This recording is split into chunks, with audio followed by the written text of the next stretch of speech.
Hey everyone, welcome to the show. Let's kick things off with this. Have you ever been stuck working with someone you just didn't trust? Maybe a coworker you clash with, a neighbor who's your polar opposite, or even a competitor? Sounds like a nightmare, doesn't it? Nightmare is an understatement, Alex. It's tough enough collaborating with people you like, let alone someone you consider the enemy. Isn't that just a guaranteed train wreck? Well, Adam Kahane actually challenges that in his book, Collaborating with the Enemy. He basically says, let's rethink collaboration. It's not about perfect harmony, but about diving into the mess, the disagreements, the uncertainty of it all. He calls it stretch collaboration. It's a totally different way to approach those big, complex issues where everyone's super polarized, like peace talks in Colombia or global conflict resolutions. So ditch the whole everyone holding hands and singing thing and just jump into the deep end of conflict? Sounds risky. What's the core idea here? Kahane uses real-world examples and introduces three key ideas. First, conflict isn't just unavoidable. It can actually fuel progress. Second, we need to experiment like scientists instead of sticking to rigid plans. And third, real change happens when individuals take ownership of their role in the situation.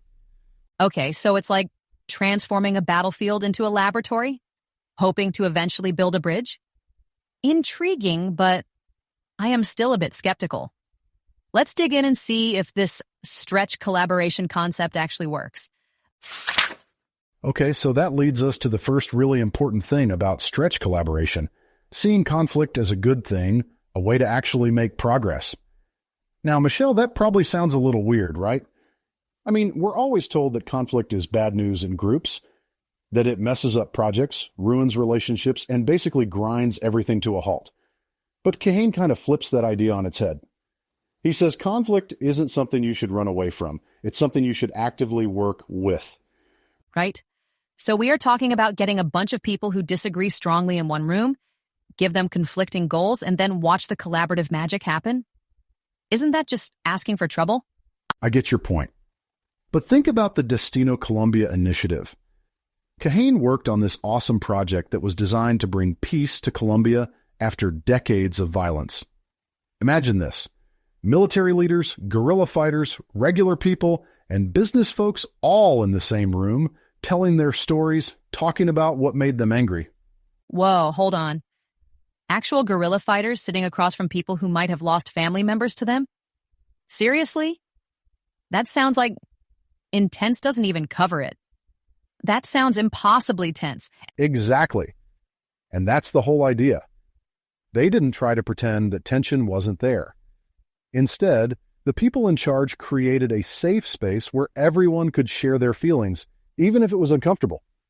For example, there was this guy, Ronald Ocheda, who had seen firsthand what the war did to people, and when he told his story, everyone in the room just went quiet. People from all sides started to realize that their so-called enemies were actually human beings. Okay, so they sat there, dealt with all that awkwardness, and boom, peace? Not exactly magic, but something really powerful happened. By listening to those personal stories, they stopped seeing each other as just the enemy and started seeing each other as people. They didn't all agree in the end, not even close. But they became more willing to work together because they understood that things could change, even the things that seemed impossible to change. Okay, I'm impressed. They didn't make the conflict disappear, but they stopped it from getting worse. It's kind of like those controlled burns they do in forests, isn't it? You know, using something dangerous in a safe way to clear out the old stuff so new things can grow. Absolutely. Kahane calls it embracing the tension, not trying to smooth it over.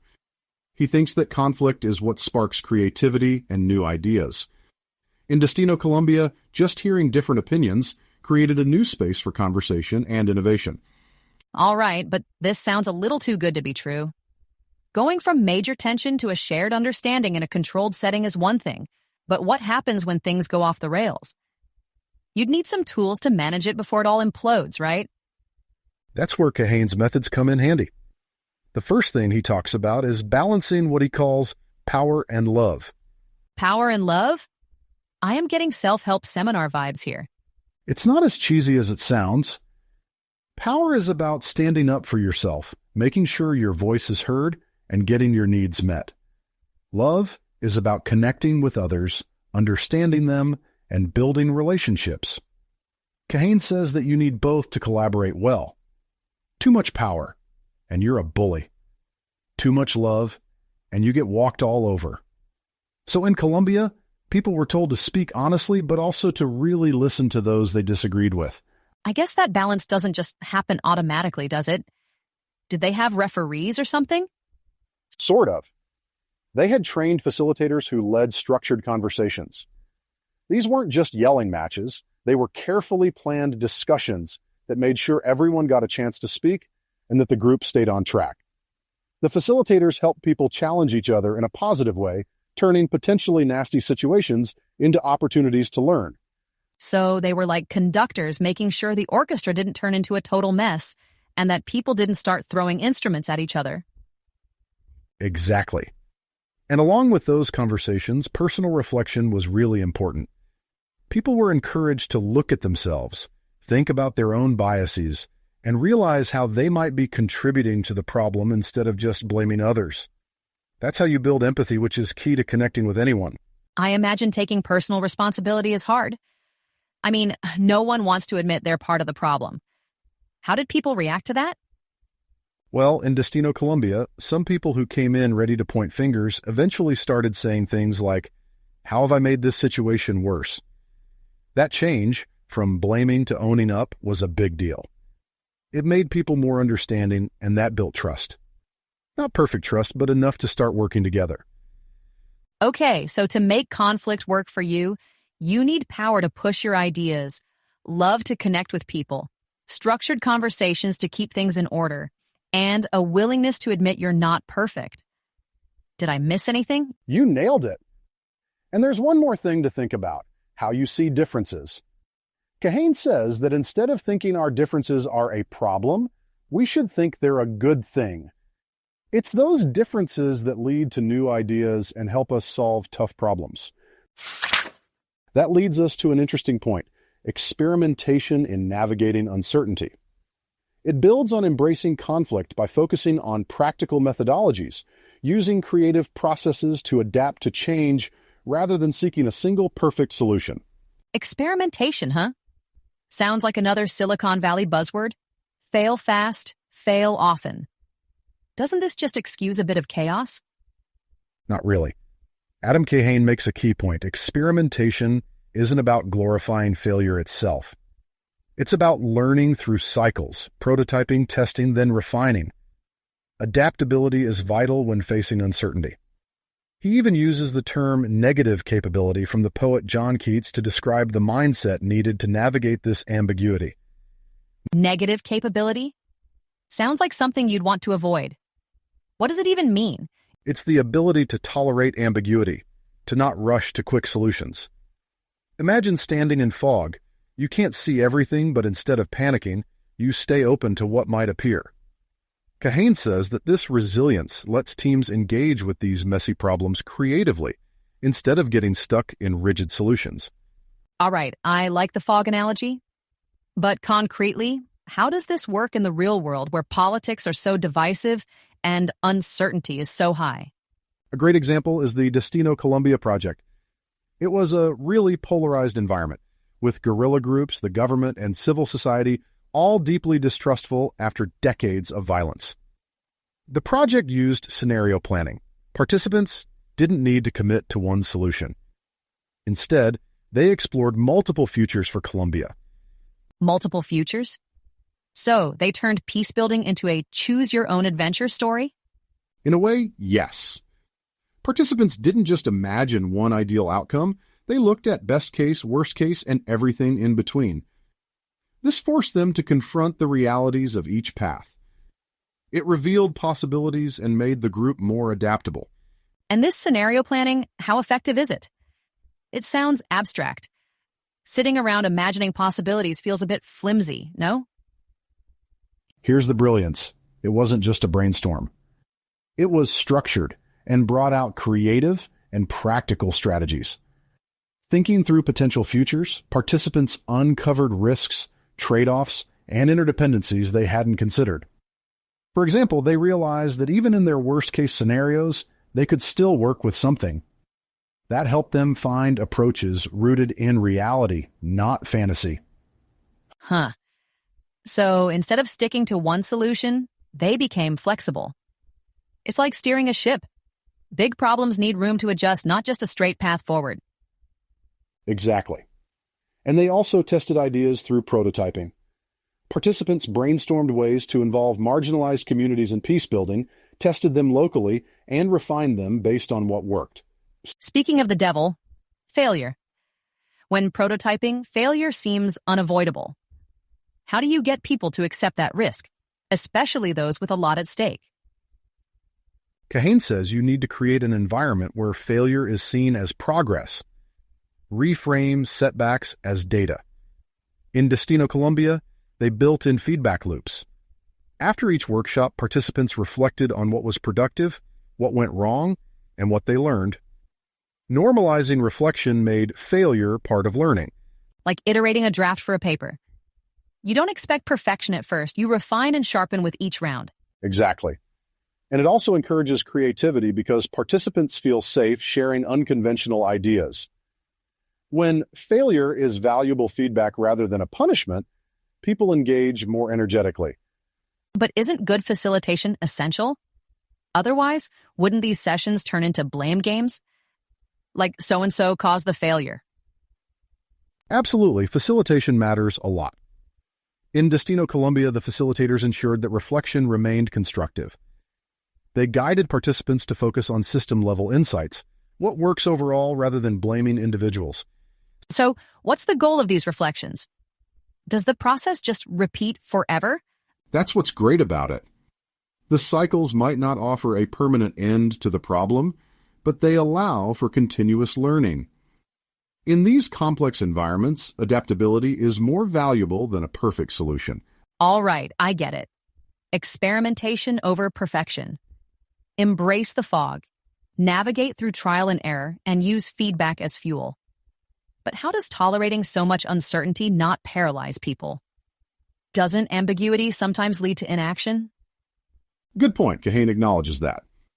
The process works by shifting focus from needing all the answers to being curious about what can be learned. It's not passive stalemate, it's active engagement with uncertainty. In Destino, Colombia, tolerating ambiguity allowed people from opposing sides to move forward when a rigid approach would have led to more fighting. So, lean into the discomfort, stay flexible, and trust the process. It sounds counterintuitive, but it turns uncertainty into an asset. So keeping this adaptive mindset in view, the last core idea really zones in on the personal responsibility it takes to keep collaboration alive. It's the culmination of everything, bringing together how you think and what you do into actual personal growth. Bottom line, it's about stepping up, not just being there, but really shaping the direction of the collaboration, handling both the good and the bad. So now we're at the blame yourself portion of the program? Sounds like Kahane wants us to do some serious soul-searching here. Precisely. Kahane argues that successful collaboration isn't just about having all the right systems or strategies. It really depends on individuals being willing to hold themselves accountable. He talks about really looking inward and realizing that we're never just innocent bystanders. We're always a piece of the puzzle, too. Okay, but doesn't constantly thinking I'm part of the problem just lead to a guilt trip? Why voluntarily shoulder that weight when, let's be honest, most of the mess is usually caused by other parties or outside forces? I get that. It's a totally understandable reaction. But Kahane kind of turns that around. He suggests that, counterintuitively, looking inward is actually empowering.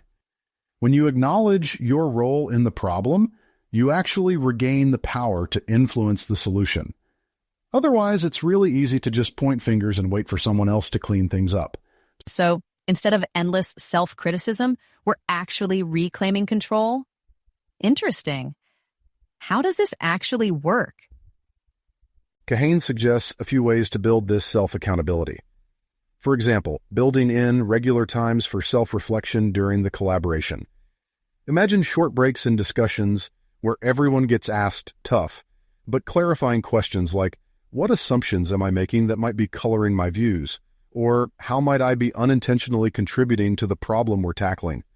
Hold on. Do people actually answer honestly in a group setting? Aren't we naturally wired to be defensive? It's not a walk in the park by any means, and you absolutely need a foundation of trust. But structured reflection can actually help disarm that defensiveness. Instead of focusing on blame, it's more about admitting where you have agency. Take the Bhavishya Alliance, for instance. They're working to combat child malnutrition in India. This method completely transformed their collaboration. The case study arrives. All right, tell me more. Okay, so picture this. A collaborative effort involving 26 different organizations, from government agencies to local nonprofits. Lofty goal: reduce child malnutrition. But the project stumbled early on because of all the tension brewing between the participants. Everyone was hyper-focused on what everyone else was doing wrong, blaming the government for red tape, the nonprofits for disorganization, or systemic issues for blocking any progress. Sounds about right. A classic blame game. So what changed? The turning point came during a particularly tense feedback session where everyone was about to explode. Instead of letting it turn into a screaming match, the facilitators steered the conversation. They asked everyone to identify ways their own actions might be adding to the dysfunction. Let me guess. Crickets? Exactly. It was a tough moment of reflection. But once people started being truly honest, admitting their blind spots and unexamined behaviors, the energy in the room noticeably shifted. Participants started moving away from "they need to change" and more towards "what can I do differently?" That shift created a foundation for more open and productive dialogue moving forward. So they called a truce in the blame game and reset. So the implicit agreement is that change needs to happen internally. And where does feedback come in? Exactly. And that brings us to another gem from Kahane: feedback mechanisms. Feedback loops sound great on paper, but in the field, they easily turn into awkward, shallow, and mildly terrifying performance reviews. What angle does he take? Kahane looks at feedback as a collaborative, constructive process, not an evaluative one. It's about asking questions at the group level like, what's helping us move forward? Or where might I be accidentally hindering progress? And I'm betting it's not about pointing fingers, but collectively adjusting course, right? Correct. By focusing on behaviors and systemic patterns instead of individual shortcomings, feedback becomes a tool for fine-tuning instead of sparking conflict. And this isn't a one-off thing. The advice is to incorporate these reflection sessions into the collaboration on a regular basis. Regular feedback loops? Sounds like a potential minefield. Does it get easier with practice? Definitely. The Bhavishya Alliance is a prime example. Once they made self-assessment and continuous recalibration the norm, the whole tone of their collaboration improved. Everyone started showing up with more humility and openness. So instead of showing up ready for battle, they brought, what, a mirror? Perfect image. Yes, because that mirror fosters empathy too. Once you acknowledge how challenging it is to change your own behavior, it's a lot harder to dismiss or attack someone else for struggling with their own challenges. I guess it's like being in a room full of jugglers, all dropping their own balls and realizing, hey, this is tough for everyone. More understanding, more collaboration. Exactly. And that understanding builds trust, which tears down the obstacles that were previously locking people into defensive stances. The logic's sound, but something's nagging at me. What happens when people slip back into their old habits? Do we end up in an endless cycle of progress and regression? That's a crucial question, and Kahane's clear on this. It's not about expecting perfection. Accountability is an ongoing thing, not a one-time miracle. Regular self-evaluations, honest feedback, and a commitment to show up are what keep things heading in the right direction, even if it's not always perfect. I see small, consistent steps instead of one dramatic moment. Less of a desperate play, more of a steady advance. Precisely. Personal responsibility isn't just about fixing problems. It's about holding tight to the belief that progress, not perfection, is the ultimate goal. Okay, Alex, let's bring this home. So, to really stretch our collaboration skills, we've hit on 3 key points.